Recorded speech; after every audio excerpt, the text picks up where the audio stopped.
소리가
시간 주 나의 모든 것을 찬양드리며 우리 자신을 산재물로 그리고 헌금을 올려드리겠습니다. At this time, as we sing "You're My All in All," we will give our offering.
명바다 청년 올라와서 말씀을 읽고 기도해 주세요. John chapter 10 verse 26 to 27. But you do not believe because you are not my sheep. My sheep listen to my voice. I know them and they follow me. Amen. Amen. Our loving God, Father, thank you for gathering us all here on this beautiful day. I ask that you open up our hearts so that we may learn and digest the word. Help us stay true to today's lesson so that we may apply your word to our lives. Please help our church grow so that we can share the word of God. We give glory to our loving God, Father. In Jesus' name, I pray. Amen. 오늘은 요한복음 10장 22절로 30절 말씀인데요. 이 말씀을 통해서 예수를 믿는다는 것은 이런 것이다 라는 제목으로 이 말씀을 은혜 나누면 좋겠습니다. 수전절이라는 절기가 되었어요. 이 수전절이라는 절기는 The Festival of Dedication at Jerusalem, 성전을 깨끗하게 8일 동안 성전을 깨끗하게 청소하고 또 성전의 불을 밝히는 그러한 유대인의 절기였습니다. 이 수전절은 보통 12월, 양력 12월에 지켰는데요. 유대인들이 당시에 로마의 식민지였던 예루살렘이 로마의 군대에 의해서 예루살렘 성전에 돼지고기로 제사를 드리는, 이 성전을 더럽히는 부정한 짐승으로 돼지고기는 하나님께 제사를 못 드렸어요. 왜냐하면 이 쪽발이 갈라지지 않았고 또 부정한 짐승이었어요. 그래서 로마가 그와 같이 성전을 더럽혔기 때문에 한 제사장이 5 아들을 이끌고 8일 동안 이 저항 운동을 펼쳤습니다. 그래서 여러분들이 한두 번 들어보셨을 수도 있는 마카비 운동이라는 전쟁이 8일간 일어났었어요. 그래서 그것을 기념해서 유대인들이 지금도 이 수전절로 역사적으로 성전을 청소하고 또 우상을 깨끗이 씻어내고 구석구석에 불을 8일 동안 밝히는 그러한 절기를 지키는 이 겨울에 예수님께서 예루살렘에 올라가셨어요. 이스라엘은 12월이면은 우기입니다. 우기. 눈은 잘 오진 않지만 비가 와요. 사막에 비가 오면 길이 다 없어져요. 길이 낮은 곳은 강이 되고 길이 다 없어져요. 그리고 여행하기에 정말 불가능할 정도의 이 시계절인데 예수님은 그때 그 도보로 걸어서 예루살렘에 가셨단 말이에요. 그 수전절에 예수님께서 성전에 올라가셨을 때 믿는 자들과 믿지 않는 자들의 논쟁이 성전에서 계속 됐습니다. 여기 10장 오늘 22절부터 30절까지이지만 20절 말씀에 보면은 어떤 이는 사람들이 말하기를 그가 귀신 들려 미쳤거늘 어찌하여 그 말을 듣느냐. 어떤 믿지 않는 자들은 예수님이 소경의 눈을 뜨게 하셨으니까 그 하나님의 영광을 위해서 그 아들이 병든 것을 고쳐주셨는데 그 사건을 가지고 이전 사건도 기적을 다 포함해서 믿지 않는 자들은 귀신 들려서 미쳤다. 그리고 어떤 믿는 이들은 21절 말씀에 보면은 말하되 이 말은 귀신 들린 자의 말이 아니라 귀신이 맹인의 눈을 뜨게 할 수 있느냐? 이 믿는 자들의 태도예요. 어떻게 귀신이 맹인의 눈을 뜨게 할 수 있느냐? 이분은 하나님의 아들이기 때문에 혹은 선지자이기 때문에 맹인의 눈을 뜨게 하실 수 있는 분이시다. 믿는 자들이죠.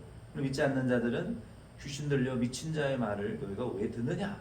이렇게 폄하하는 이러한 논쟁이 계속 되고 있었어요. 그때의 22절 말씀부터 보게 되면은 예수님께서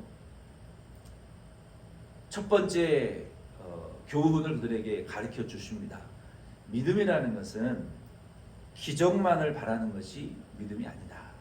믿음이라는 것은 예수 그리스도를 하나님께서 보내신 자로 믿는 것이 믿음이다 라고 가르쳐 주신 거예요. 오늘 성도님과 저와 여러분도 우리가 기적을 바라는 믿음도 믿음이죠. 그러나 먼저 기적만 바라는 것이 아니라 예수는 하나님으로부터 보냄을 받은 하나님의 아들이다. 우리의 구주인 것을, 메시아이신 것을 믿는 것이 믿음이에요. 그래서 저와 여러분도 우리가 기적을 기대하는 것은 좋은 거죠. 우리의 삶에 기적이 필요해요. 기적이 필요하지 않은 분들은 없어요.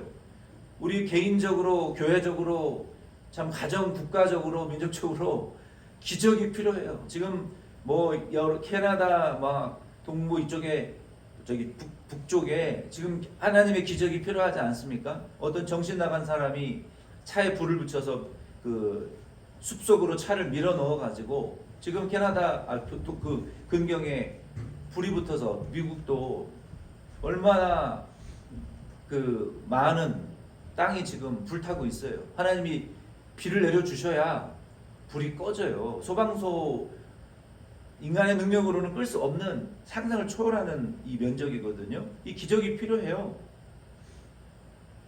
우리 미국도 기적이 필요하고 한국도 기적이 필요하고 저와 여러분의 삶의 기적이 필요해요.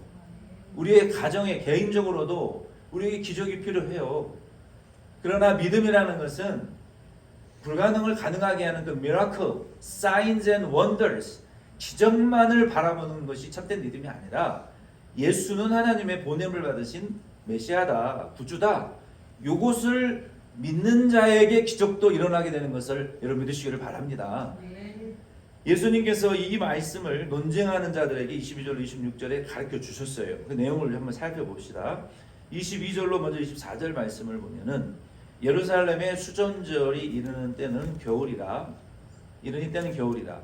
예수께서 성전 안 솔로몬 행각에서 거니시니 유대인들이 애워싸고 이르되 당신이 언제까지 나 우리의 마음을 의혹하게 하려 하나이까 그리스도이시면 이면 밝히 말씀하소서 하니 예수님께서 수전절에 성전 솔로몬의 행각에 가셔서 거닐고 계셨어요.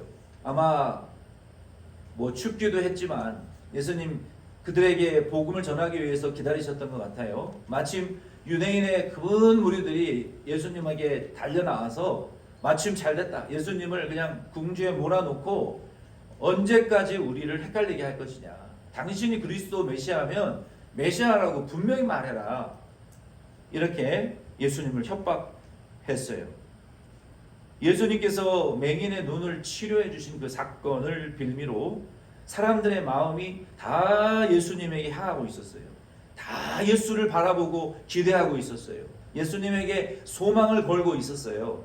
모든 국가가 예수님을 바라보는 분위기로 이게 치우쳐 가자 유대인들은 국민들을 통제할 통제 능력을 잃을 걸 걱정해 가지고 예수님을 죽이든지 쫓아내든지 무슨 조치를 취하려고 기회만 노리고 있었어요. 당신이 메시아라고 말하면 예수님을 잡아 죽일 근거를 마련하기 위해서 궁지에 지금 몰아 넣은 거예요. 그들이 예수 그리스도의 를 따르는 무리들 중에 이 종교 지도자들은 예수님을 죽이려고 했고 어떤 이들은 오늘 예수님이 새로운 기적을 좀 행해서 놀라운 구경거리가 좀 없을까, 엔터테인먼트 할 만한 거리가 좀 없을까라고 많은 사람들이 예수님을 따랐어요. 어병이어의 광야의 기적을 통해서 예수님께서도 너희가 그 이후에도 나를 따라오는 것은 오병이어의 기적을 보고 너희가 또 새로운 기적을 좀 구경하려고 따라온 것이 아니냐라고 예수님이 하신 말씀을 보면 많은 예수 따르는 무리라고 하는 자들은 예수님이 좀 놀라운 기적을 행해서 우리를 엔터테인먼트를 좀 보여주시지 않을까라는 이런 이 기적만을 이 미라클 헌터와 같이 엔터테인먼트 하는 정도로 교회 나오는 이 성도들도 많았단 말이에요. 25절 말씀을 계속해서 보겠습니다. 예수께서 대답하시되 내가 너희에게 말하였으되 믿지 아니하는도다. 예수님 이미 여러 차례 내가 그니라, 내가 하나님의 보내신 자고 내 말은 아버지가 주신 말이고 내 모든 복음 전파의 사역은 아버지가 시키신 일만 한다. 내 임의로 하지 않는다. 이게 무슨 말입니까? 나는 아버지가 보낸 자고 아버지가 보내서 하라고 한 말을 하고 아버지가 시킨 사역만 한다. 그게 무슨 말이에요? 나와 아버지는 하나이고 나는 하나님의 아들이다. 여러 차례 내가 말하지 아니하였느냐. 그러나 너희가 믿지 아니하는도다. 내가 내 아버지의 이름으로 행하는 일들이 나를 증거하는 것이거늘 이렇게 분명하게 말하시는데도 얼마나 더 분명하게 말하라는 거예요. 예수님은 나는 아버지가 보냈고 아버지의 시키신 일만 하는 그의 종이고 그의 아들이다. 그의 메시아다 라고 여러 차례 말을 했는데도 이들은 믿지도 않고 인정도 안 하고 받아들이지도 않고 예수님의 말을 듣지를 못하는 거예요. 이 귀가 어두워져서 못 들어요. 그래서 예수님께서 분명하게 또 아버지의 이름으로 모든 일을 행한 것이 이 너희들의 질문에 대한 답변이지 않느냐라고 예수님께서 말씀하셨어요. 그들은 기적을 보고도 예수 그리스도가 하나님께 보냄을 받은 사람인 분인 것을 믿지 않는 자들이에요. 요한복음 14장 11절 말씀에도 예수님께서 이 전에도 14장 이후에도 내가 아버지 안에 거하고 아버지께서 내 안에 계심을 믿으라. 그렇지 못하겠거든 행하는 그 일로 말미암아 나를 믿으라. 이게 무슨 말입니까? 유대인들 예수님을 인정하기 싫거든. 내가 나사렛 출신이고 신분이 좋지 못하고 유대인의 가말리엘 가문도 아니고 바리새파도 아닌 예수님은 나시린과 같이 멜기세덱과 같이 예수님은 가나안 나사렛 촌동네의 비천한 목수의 아들로 무명한 아들로 성령으로 잉태된 사람이라 인정하기 싫다고 하면 신분을 가지고 인정하지 못하겠으면 권위를 가지고 인정하지 못하겠으면 내가 하는 그 기적을 보고서라도 내가 하나님의 아들 메시아인 것을 믿으라는 거예요. 그렇게까지 예수님은 자기를 낮추시고 하나님이시지만 이 기적을 보고서라도 내가 하나님의 아들인 것을 믿어라. 나타나는 결과를 보고서라도 이 하나님의 아들을 예수를 믿어라 라고까지 말씀하셨음에도 불구하고 그들은 기적을 보고도 예수님을 인정하지도 받아들이지도 믿지도 않았어요. 26절 말씀 계속해서 봅니다. 그러면 그들은 왜 안 믿을까요? 오늘날 교회에서도요, 많은 믿을 만한 증거를 가진 성도님들 중에 안 믿는 분들이 있어요. 안 믿는 분들. 하나님이 분명히 살아계시고 구원을 베풀어 주시고 정말 나는 안 믿어도 주변 가족들에게 은혜를 베풀어 주시는 그 많은 은혜의 간증들을 보면서도 안 믿는 분들이 있어요. 왜 안 믿을까요? 분명히 하나님의 은혜가 함께하고 계시는데 하나님의 은혜가 아니면 이렇게 살 수 없는데 끝까지 안 믿는 분들이 있어요. 그분들은 왜 안 믿는 걸까요? 왜? 그 이유를 26절에 예수님 말씀하셨어요. 그 이유는 오늘 우리 존이 말씀 읽어준 것처럼 너희가 내 양이 아니므로 너희가 내 양이 아니므로 믿지 아니하는도다. 안 믿는 이유는 이거예요. 왜 안 믿어요? 예수님의 양이 아니기 때문에 그래요. 예수님의 소유가 아니기 때문에 안 듣는 거예요. 들리지 않아요. 믿어지지 않아요. 인정되지 않는 거예요. 만약에 저와 여러분 중에서도 하나님이 우리의 삶에 분명히 나를 사랑하시는 증거들이 나타나고 있는데도 불구하고 여러분 예수 인정되지 않고 하나님이 시인되지 않고 죄사함과 영생과 천국이 믿어지지 않는 분은 한 번쯤 생각해 보세요. 내가 가룟유다와 같이 하나님의 양이 아닌가? 왜 안 믿어지지? 왜 이렇게 확신이 안 들고 왜 이렇게 의심이 들지? 한번 곰곰이 생각해 보시고 기도하세요. 우리 중에 그런 분은 한 번도 없기를 바랍니다. 다 주님의 음성을 듣고 신앙생활 하시는 분인 줄로 믿습니다. 네. 주의 음성을 우리가 들어야 돼요. 이렇게 기적을 보고도 믿지 않는 자들은 예수의 양이 아니기 때문에 그래요. 그러니까 우리는 믿음이라는 것은 이런 거예요. 뭡니까? 기적만을 추구하는 것이 믿음이 아니에요. 하늘에서 로또를 맞아서 돈벼락만 떨어지라고 우리가 기적을 바라는 것은 믿음이 아니라는 거예요. 그저 세상적으로 잘 되고 돈 많이 벌고 건강하고 형통한 것만이 그러한 기적을 이루어지는 게 믿음이 아니라는 것을 여러분 깨달으시기를 바랍니다. 믿음은 하나님이 보내신 예수 그리스도를 그의 우리 구주와 하나님의 아들로 믿고 그분이 주시는 영생의 은혜, 죄사함의 은혜, 부활의 소망과 천국의 소망을 가지고 이 세상에서 나사로와 같이 거지와 같이 가난할지라도 우리의 마음은 하나님의 나라의 것으로 풍성한 이끌림을 받아 주체할 수 없는 기쁨으로 복음의 은혜를 예수와 함께 성령이 충만함으로 누려가는 그 성도가 믿는 자예요. 아멘이십니까? 그러면은 두 번째로는 27절 30절 말씀해 보면은 이 믿음이라는 것은 두 번째로 듣는 것을 넘어 한번 따라해 보세요. 듣는 것을 넘어 예수 그리스도를 전인격적으로 수용하고 따르는 것이다. 한국에 유명한 목사님 있어요. 교회가 한 3만 명 되는 것 같아요. 정말 기도를 많이 하시는 목사님인데 그 목사님은 지금도 우리 교회는 아직 세상에 불신자가 한 명이라도 있는 한 우리 교회는 개척교회 이런 마음으로 목회를 하시니까 그 교회는 매일 이 기도회가 있어요. 밤 11시까지 매일 철야 기도회 성령 집회가 있고요. 그리고 새벽 5시에 매일 또 새벽 예배가 있어요. 그리고 또 부서별 기도회가 있고 부서별 모임이 있고 주일 1부, 2부, 3부, 4부, 5부, 6부, 7부, 11부까지가 예배. 뭐 주일에 새벽 예배도 있어요.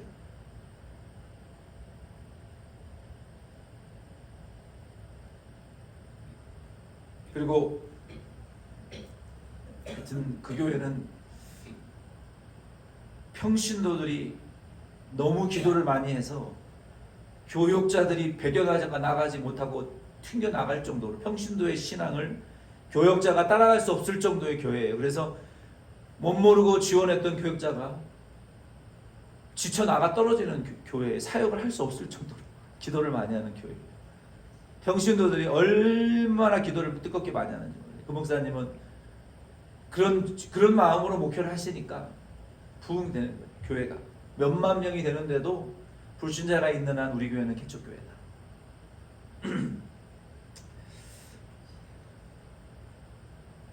그분은 그리고 평생 그 목회자 세미나를 통해서 그걸 주장하세요. 우리가 예수의 생애를 재현해야 된다. 저는 그 말이 개인적으로 좋았어요. 우리가 성도가 그 목사님이나 그렇게 사시는 거죠. 근데 그분의 철학은 목회 철학은 그거예요. 평신도가 예수의 생애를 살아야 된다라고 주장하시는 분이에요. 그래서 예수 생애 재현 운동이라는 걸 하세요. 그래가지고 우리가 예수님이 걸어가신 생애의 발자국을 평신도들이 따라 살아야 되는 것이 신앙생활이다. 저는 200% 공감합니다. 우리의 삶이라는 것이 왜 목사만 예수의 생애를 닮아가야 되느냐? 아니요. 성도들의 믿음과 기도가 뜨거워서 교육자들이 견뎌낼 수 없는 그런 교회가 돼야 부흥하는 거예요. 여러분들이 목사보다 기도를 많이 해야 목사가 자극을 받고 기도를 더 하고, 여러분들이 목사보다 성령을 더 잘 알아야 목사가 설교 준비를 더 하고, 여러분들이 목사보다 더 신령한 은혜를 받아야 목사가 자극을 받아서 더 기도하고 은사 받으려고 노력하는 거예요. 그런 교회가 한국에 아직도 존재한다는 게 정말 축복인 거예요. 한국으로서는. 그 교회는 아직도 대한민국의 나라와 민족을 위해서 철야 기도를 하는 성도들이 평일 아침에도 몇천 명이 모여서 중보 기도를 해요. 중보 기도단을 만들어서 우리 이균수 권사님 교회에 기도하고 싶다고 열쇠를 달라고 해서 부장단 회의를 하고 드렸어요. 이게 시키지 않아도 교회 와서 누가 기도하는 거, 교회를 위해서 이유가 없어도 중보 기도하는 거, 이거 참 중요합니다. 목사의 가장 보이지 않는 힘이 뭐냐? 그 보이지 않는 중보 기도의 파워가 목사를 제일 도와주는 영적인 힘인 거예요. 그래서 우리가 예수의 생애 속에 우리가 들어가는 것이 믿음이다라고 말할 수 있어요. 아멘이십니까? 우리가 예수를 믿음이라는 것은 이런 거예요. 기적만 말하는 것이 아니라 하나님의 아들 보내신 메시아로 예수를 믿는 게 믿음이라는 거예요. 이게 믿음이라는 거예요. 그 다음에 두 번째 믿음이라는 것은 이런 거예요. 우리가 예수의 생애 속에 들어가는 거예요. 예수와 생명 공동체가 되는 거예요. 예수가 가는 곳마다 우리도 가고 예수가 이끄는 곳으로 우리도 가는 거예요. 그게 예수의 생애의 공동체, 생애에 우리가 들어가는 거예요. 요한계시록 우리 맺은말 부분에 보면은 요한계시록 14장 4절 말씀에 보면은 이 사람들은 여자와 더불어 더럽히지 아니하고 순결한 자라 어린 양이 어디로 인도하든지 따라가는 자며 이 뭐라 그랬어요? 요한계시록 14장 4절에 어린 양이 어디로 인도하든지 따라가는 자라고 말하고 있어요. 이게 예수의 생애에 동참하는 자예요. 사람 가운데에서 속량함을 받아 처음 익은 열매로 하나님과 어린 양에게 속한 자들이니라고 말하고 있어요. 이게 예수의 생애에 동참하는 자들이에요. 믿음이라는 것은 그러므로 그냥 말씀을 듣고 끝나는 것이 아니라 예수의 그 들은 바의 말씀을 전인격이라는 것은 무엇입니까? 인간은 세 가지로 구성이 되어 있어요. 인격적으로 어떻게 구성되어 있습니까? 첫째, 불멸하는 영혼으로 구성되어 있어요. 그렇죠? 그래서 우리가 지옥의 저주에서 구원받아야 영생을 누릴 수가 있는 존재예요. 우리의 영은 불멸의 존재예요. 이모로 불멸의 존재. 그리고 두 번째는 감정과 정서가 있어요. 우리의 오감과 우리의 정서와 또 사람의 어떤 성품과 기질이라는 것들이 있어요. 이러한 정신적이고 이러한 정서적이고 감정적이고 기질적인 이 성격적인 이러한 것들이 있어요. 그렇죠? 세 번째는 육체가 있어요. 영, 혼, 육. 이 세 가지로 우리가 이루어져 있는데 우리가 믿음이라는 것은 우리가 육체적으로 하나님의 말씀을 듣는 것으로 끝나는 것은 믿음이 아니라는 거예요. 아멘이십니까? 우리가 말씀을 들으면요, 이 정서적이고 감정적이고 성격적이고 정신적인 그 2단계의 수용이 우리에게 일어나야 돼요. 우리가 윤리적인 귀로 들었어요? 그러면 우리의 정서와 감정과 의지와 성격의 변화가 일어나야 되는 거예요. 반응이 있어야 되는 거예요. 회개라는 것이 무엇입니까? 애통하는 거 아닙니까? 내가 왜 예수를 못 사랑하지? 내가 왜 말씀대로 내가 성격이 내가 바뀌지가 않지? 내가 왜 기질적으로 바뀌지가 않고 왜 내가 정신적으로 왜 이게 느껴지는 바와 생각하는 바와 내 정서와 감정과 내 기질과 성격과 왜 이게 변화되지가 않지? 이거를 잡아 복종시켜서 바꾸는 과정이 믿음이에요. 듣는 것은 대충 오케이 이제 됐어요. 들어서 그 다음에 내가 정서와 감정과 성격과 내 기질적으로 나를 변화시켜야 되는 거예요. 이게 믿음이라는 것을 여러분 아시기를 바랍니다. 이게 바뀌어줘야 돼요. 이게 우리의 마음에서 정서적으로 감정적으로 내 느낌과 성격과 내 어떤 기질과 이게 이 지식이 바뀌어줘야 되는 거예요. 이게 힘들어요. 이게 되지 않으면 내 영혼이 자라나지가 않는 거예요. 이것을 넘어설 때 우리가 예수 그리스도의 장성한 분량에 이르도록 자라난다라는 말씀이 성취가 되는 거예요. 아멘이십니까? 요 혼적인 사람이 그래서 청교도들은 이 부분에 대한 책들을 많이 썼어요.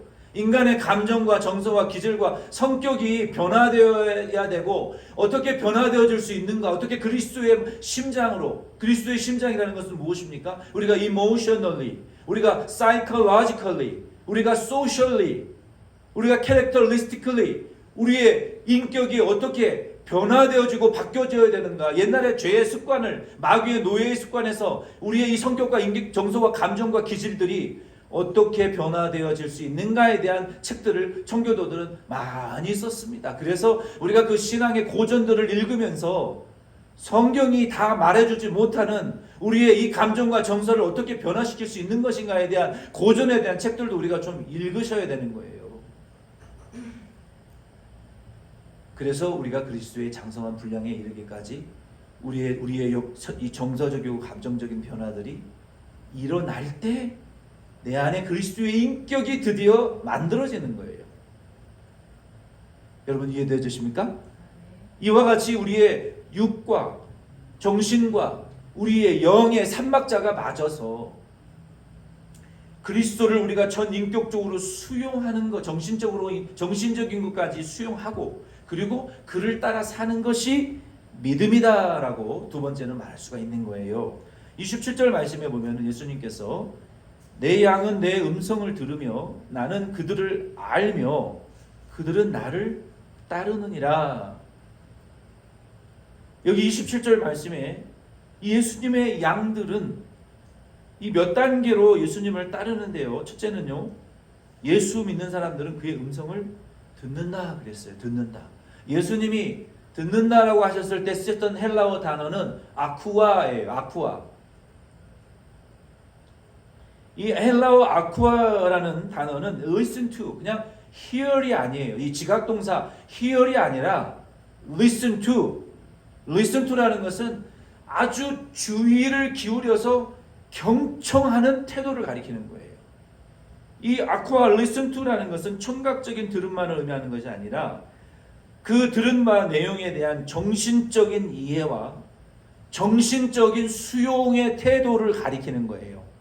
앞에서 귀신 들려 미친 자의 말을 듣느냐라고 반문했던 유대인들의 태도에서는 단 1도 찾아볼 수 없는 정신적인 수용은 커녕 육체적인 listen to도 하지 않는 자들의 태도예요. 오늘날 저와 여러분들이 목사를 통해서 선포되어지는 하나님의 말씀, 여러분들이 귀로 듣는 바의 말씀, 묵상하는 바의 말씀이 아쿠아, 우리의 정신적인 수용과 전인격적인 수용을 해야 믿는다라는 거 우리가 말할 수가 있는 거예요.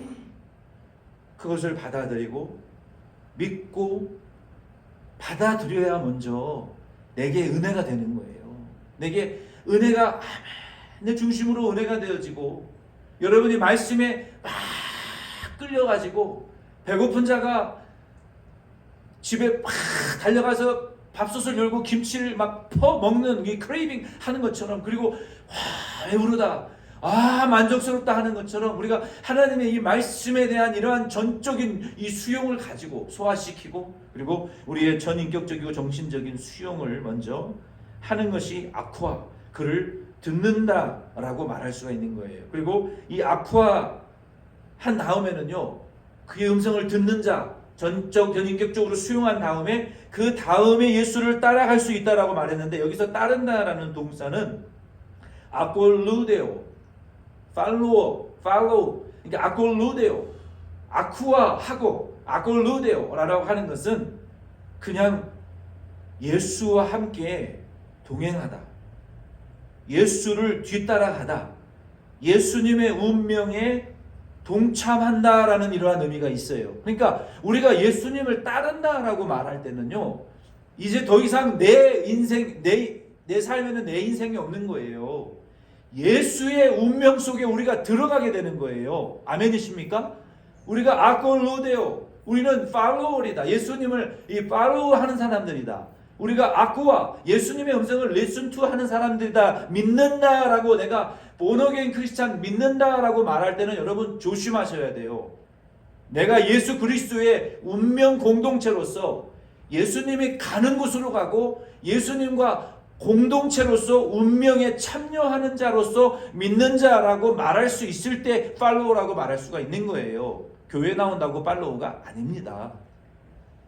내가 예수의 생애와 같이 예수의 생애를 나도 지금 살아가고 있느냐, 예수님이 걸어가셨던 그 발자국을 나도 지금 걸어가려고 100%는 아닐지라도 그 발자국에 내 발을 틀어 집어넣으려고라도 지금 노력하고 있느냐, 그 예수님의 그 풋프린트라도 찾아가고 그 발자국을 내가 발견하려고 도둑고라도 있느냐, 이러면 예수의 팔로우라고 말할 수 있어요.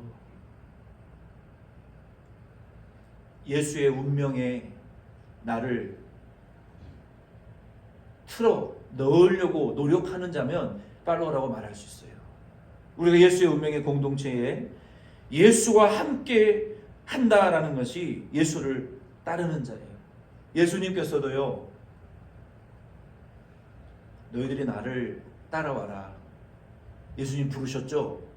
근데 재밌는 것은요, 예수님이 제자들을 부른 이후에 그들을 쉽게 다루지 않으셨어요. 혹독하고 급진적이고 레디컬한 방법으로 제자들을 다루셨다는 것을 여러분 깨달으시기를 바랍니다. 그 뭐 적당히 힘들면 쉬었다 나중에 오고 내일 와도 되고 오기 싫으면 안 와도 돼라고 가르치지 않으셨어요. 예수님이 제자들을 다루실 때요, 정말 혹독하게 다루셨어요. 어떻게 다루셨는지 그 말씀을 한번 우리가 들어봅시다. 마태복음 10장 38절 말씀에 보면은요, 또 자기 십자가를 지고 나를 따르지 않는 자는 내게 합당하지 아니하니라. Whoever does not take up their cross and follow me is not worthy of me. 불러놓을 때는 언제고, 이제 좀 힘들어질만 하니까, 제자들이 지치니까 십자가 지고 따르지 않으면 나한테는 필요 없는 자라고 예수님 말씀하시잖아요. 굉장히 harsh하게 다루시고 계세요. 마태복음 8장 22절 말씀에 보면은요, 예수께서 이르시되 누가복음 14장 27절을 먼저 보겠습니다. 누구든지 자기 십자가를 지고 나를 따르지 않는 자도 능히 내 제자가 되지 못하리라. And whoever does not carry their cross and follow me cannot be my disciple. 아니, 부를 때는 언제시고 이제 와서는 십자가 안 지고 따르는 제자들은 내 제자들 자격이 없다라고 말씀하시니 제자들이 얼마나 마음이 속상하고 혹독한 말씀으로 들었겠어요. 제자들이. 그래도 제자들 예수님 따랐다고요. 여러분도 예수님이 우리를 혹독하게 다루실 때 여러분 예수님 따라가시기를 바랍니다. 아멘.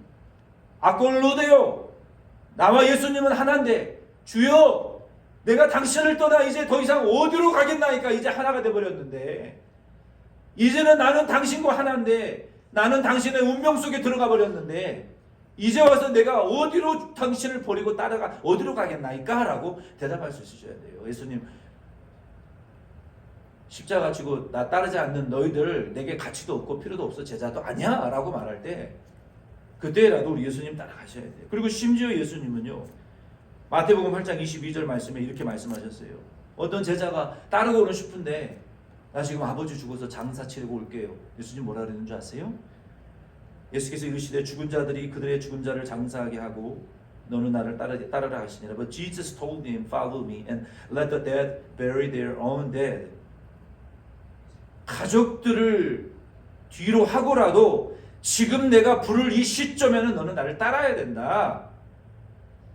때로는 매정할 수도 있어요. 가족을 돌보지 못할 때도 있을 수 있단 말이에요.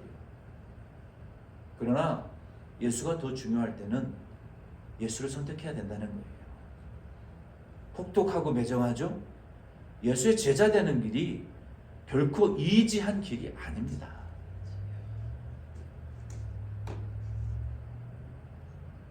최종적으로는요, 예수님을 따라가는 것은 예수님이 제자들을 부르시고 다루실 때 매우 혹독한 방법으로, 매우 급진적인 방법으로, 매우 harsh한 방법으로 그들을 연단하셨어요. 오늘날 하나님께서 저와 여러분을 다루실 때도 동일한 방법으로 우리를 부르시고, 부르신 후에는 더 혹독하고 레디컬한 방법으로 우리를 당신의 제자로, 운명의 공동체로 참여하게 하셔서 하나님의 나라의 상급을 예비하게 하시는 것을 믿으시기를 바랍니다.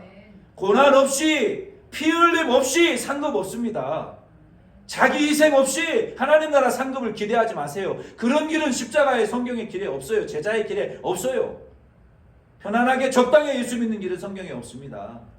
그리고 예수님께서 마지막으로 마가복음 8장 34절 말씀에 무리와 제자들을 불러 이르시되 누구든지 나를 따라오려거든 자기를 부인하고 자기 십자가를 지고 나를 따를 것이니라. Then he called the crowd and to him along with his disciple and said, Whoever wanna be my disciple must deny themselves and take up their cross and follow me. 제가 전도사 때 97년도예요. 잊어버릴 수가 없어요. 가평 수양관에서 첫 수련회를 하는데 수양관이 800m 고지에 있어요. 지상에서 800m 꼬불꼬불 산길을 올라가야 돼요. 저 수련회 중고등학생들 한 200~300명쯤 되나? 교사들까지 하면 뭐 300명, 400명 됐었어요. 1년에 수련회를 꼭 2번씩 했는데 그 수련회를 위해서 여름 2달 꼬박 매일 저녁 2시간 동안 거의 100명에 가까운 교사들이 다 모여서 뭐 절반 정도 나와요. 얼마나 뜨겁게 기도했는지 몰라요. 그 수련회 한 번 하면 7kg가 몸이 빠졌어요. 살이. 그리고 속옷을 벗어서 빨면 버려야 돼요. 그 몸에 그 기름이 빠져가지고 없어지지가 않을 정도로. 누가 시켜서 그렇게 한 게 아니에요. 예수님을 사랑하는 사랑이 너무 뜨겁고 내 제자들도 그렇게 예수님을 따랐으면 좋았겠다 이런 마음 하나였어요. 근데 이제 마지막 날에 아이들을 다 기도원 밑으로 끌어내렸어요. 걸어 내려가 봤어요. 뭐 할지 얘기 안 했어요. 그래서 그 철로 역정을 하는데 그게 철로 역정의 그 시초였어요. 그래가지고 막 애들을 그 기도원 끝에서 꼭대기까지 올라오면서 다 이제 선생님들 군대 갔다 온 사람들 다 빨간 모자 쓰고 군복 입고 오라고 워커 신고 포인트마다 선생님들을 세워놓고 관을 만들었어요. 나무 관을 만들어가지고 막 죽음을 체험하는 그 공포도 막 하게 하고 해가 이제 막 어둑어둑 지려고 할 때 시작했거든요. 산속이 얼마나 깜깜해요. 관을 만들어 놓고 문을 딱 닫고 여러분들은 이제 예수님과 함께 죄와 세상에 대해서 죽겠습니까? 아멘! 열어주세요! 살려주세요! 우리 그때 중학교 여학생 둘이 그때 깻잎머리가 유행했거든요. 내가 잊어버려지지도 않아. 성진경이라고 걔가 지금 결혼해서 애를 낳는데 걔는요 새벽 3시에 꼭 일어나요. 새벽 3시에 성진경하고 이름을 잊어버렸네. 그 두 애가 깻잎머리 해가지고 새벽 3시에 꼭 올라와요. 그러면 걔들이 제일 예뻤거든요. 그러면 동네 남자애들이 이놈 새끼들이 걔네들 보려고 아주 날라리 깽깽이 같은 놈들이 엄청 몰려와요. 걔네들 때문에 엄청 힘들었어. 맨날 숨어서 막 담배 피고 동네 동네 시골 전방에 가가지고 수사로 가가지고 잡혀가지고 막 우리 저기 특전사관 청년들이 있어. 그래가지고 막 교회들을 끌고 가가지고 막 짝다리 짚고 선생님들 앉아 일어서 뒤로 굴러 앞으로 굴러 이씨 막 욕을 하면 안 되니까 수련은 기합 엄청 주고 때리지는 못하니까 하여튼 걔네는 새벽 3시 되면 일어나가지고요 목욕제계를 해요. 다 씻고 남들 다 자는데 그리고 얼굴을 이 밀가루 빵처럼 이렇게 화장을 하고 쥐잡아먹는 이 새빨간 립스틱을 딱 바르고 깻잎머리 딱 해가지고 맨 앞에 앉아가지고 기도는 한마디도 안 해. 맨 앞에 앉아가지고 기도도 안 하고 아무 잘 몰라. 근데 수련회는 절대 안 빠지고 와요. 막 그런 애들 막 투성이들 목사님 살려주세요. 막 간속에 들어가가지고 그리고 이제 저는 선생님들한테 맡기고 제가 마지막 그 코너에 뭘 맡았냐면은 한 30kg 넘는 나무 십자가를 만들었어요. 만들어가지고 그걸 쥐고 한 100m를 올라가라 그랬어요. 올라가면서 이 말씀을 읽어준 거예요. 누구든지 나를 따라오려거든 자기를 부인하고 자기 십자가를 지고 나를 따를 것이니라.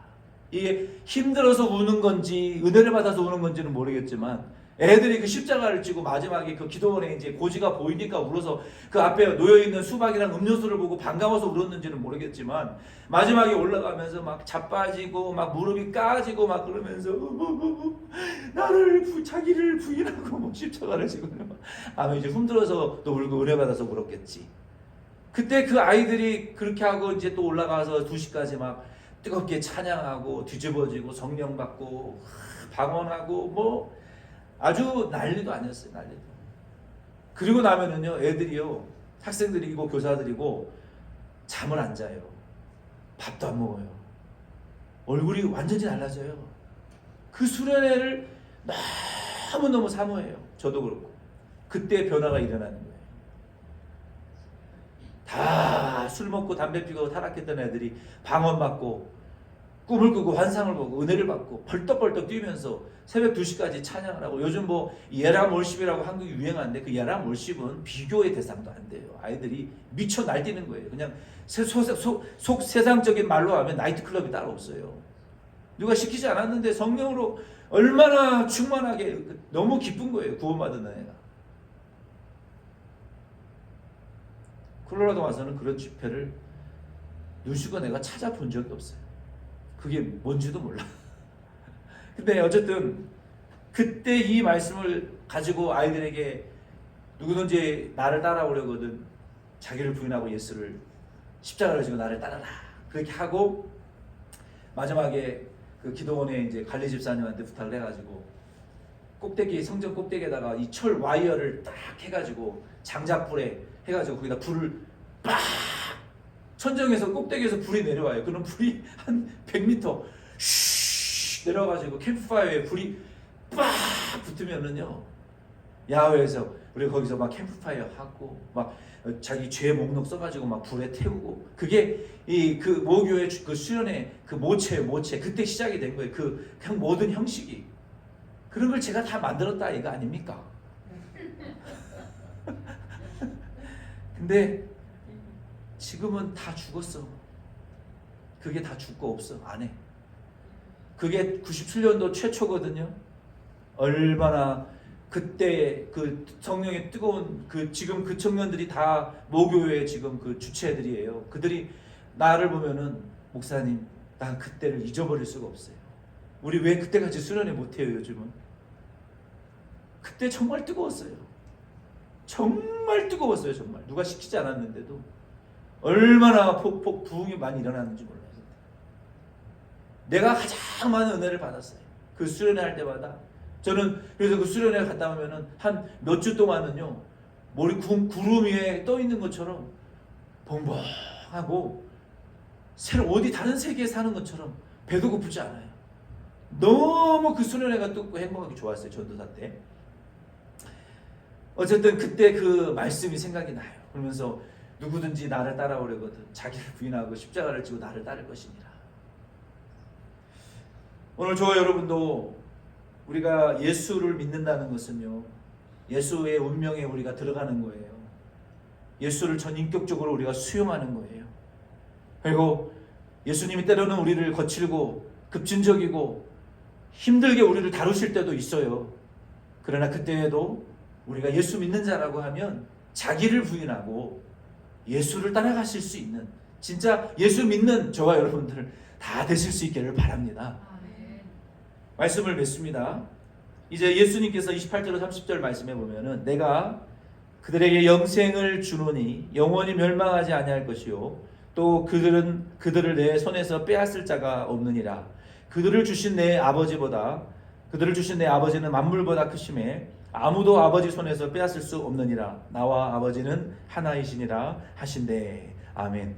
예수님께서 이 믿지 않는 자들에게 이 말씀을 하시면서 예수님은 아쿠아 그의 말씀을 이 경청하고 물리적인 기가 아니라 정신적인 수용과 감정적인 수용과 전인격적인 예수의 운명의 공동체에 함께 동참하고 예수 그리스도를 아콜로데오 그를 팔로우하는 그 당신의 양들은 하나님이 절대 버리지 않으신다. 왜? 만물보다 크신 아버지 하나님께서 내게 구원하라고 주신 양이고 아버지와 나는 하나이고 한 뜻이기 때문에 나는 그 양들을 돌보고 사랑하기 때문에 나를 따르는 양들을 나는 절대로 버리지 않는다라는 것을 여러분도 확신하실 수 있기를 바랍니다.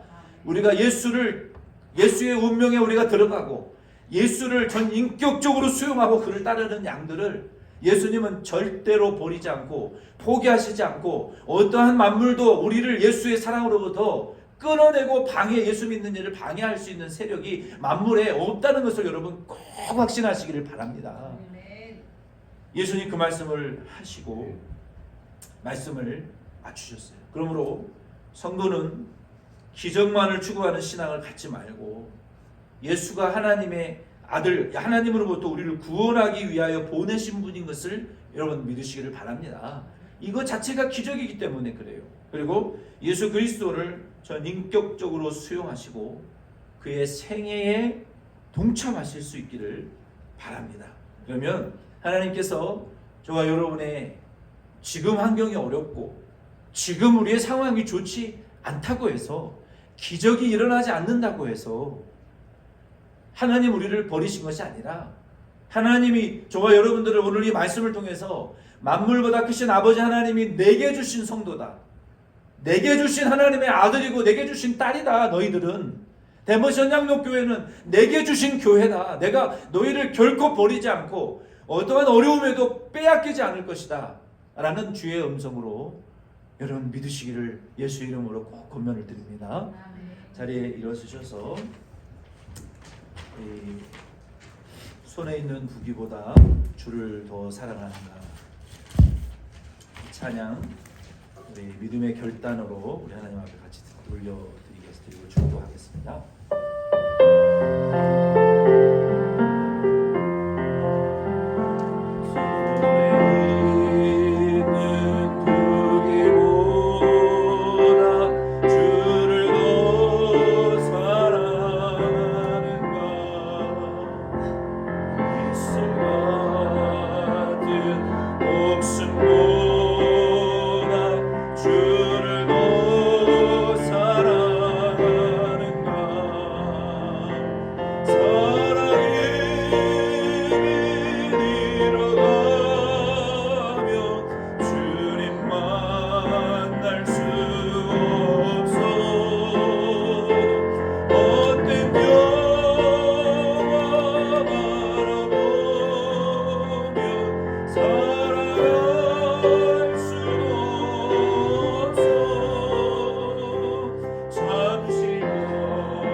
같이 다시 드립니다. 물결이 뛰더라도 주를 더 사랑하는 우리 오른손 들고 그 날라니 그 날라니 감춰와도 주를 더 찬양 깊은 잠에 빠진 영혼